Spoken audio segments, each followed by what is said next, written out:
when I had all those guys in sixth period, we had spring practice in basketball. And I mean, every day we did the basketball drills and scrimmaged and everything with some of the guys that were in phys ed. You know, it was really a phys ed class. But we won the state championship in football, and we were playing White Sulphur the first game of the season. And Bob Welder was a junior high coach.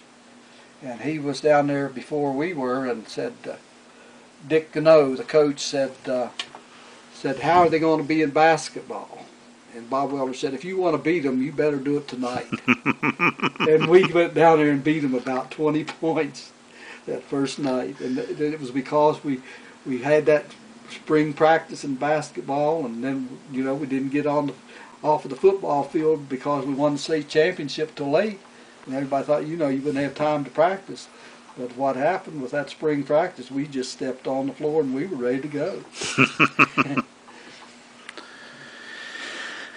But we had a press breaker that we could put anybody out of the press, and I can remember every time a team started pressing us, H.A. Yeager would start laughing, and he said, uh-oh, there's a big mistake. We'd score 15 or 20 points before they could get out of that press. Oh, really? Yeah. But, so you've had some good years, haven't you? Oh, yeah.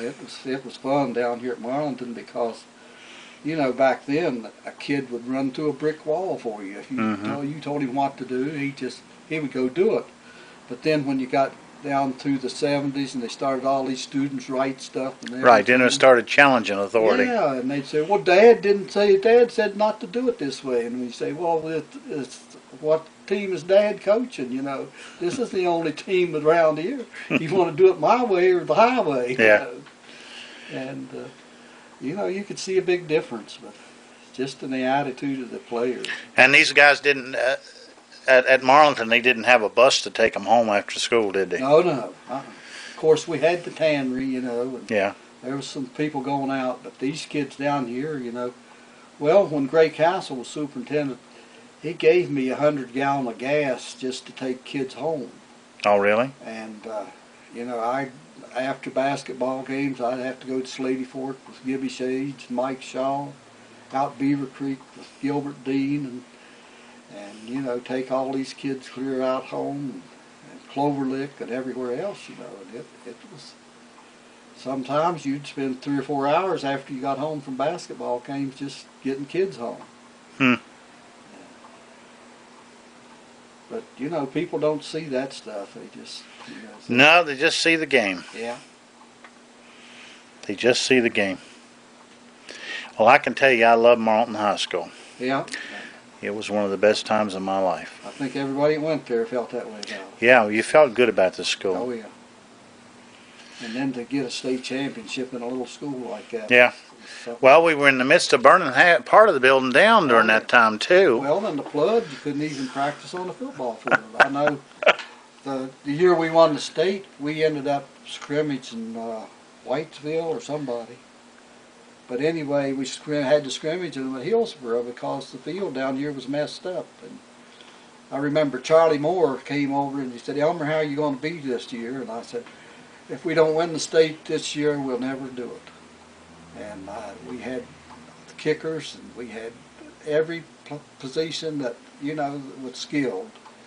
Like with Harry McLeod, that's the best kicker that's ever been. He kicked for Concord and still holds the records for this. Oh, really? Yeah. And when he went to Concord, George Meadows was down at West Virginia Tech, and George was the conference leading punter, and Harry took it away from him. Oh, really? So we had number 1 and number 2 in the West Virginia Conference punters. And then, of course, Mark Waslow went to Fairmont, and he was the conference leading punter. And we had some very good punters. You know.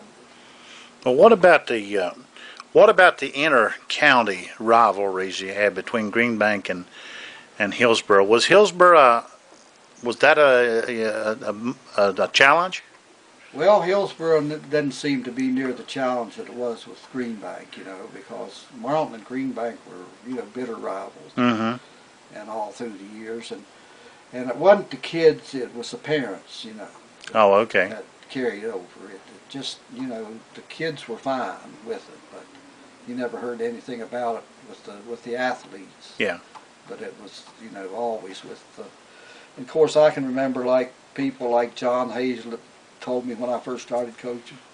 He said, if you ever get ahead of Green Bank, it doesn't matter how far ahead you are, you never put the second team in. Never put the second team in. Yeah, but that's the way they felt. Yeah. They just wanted, but you know.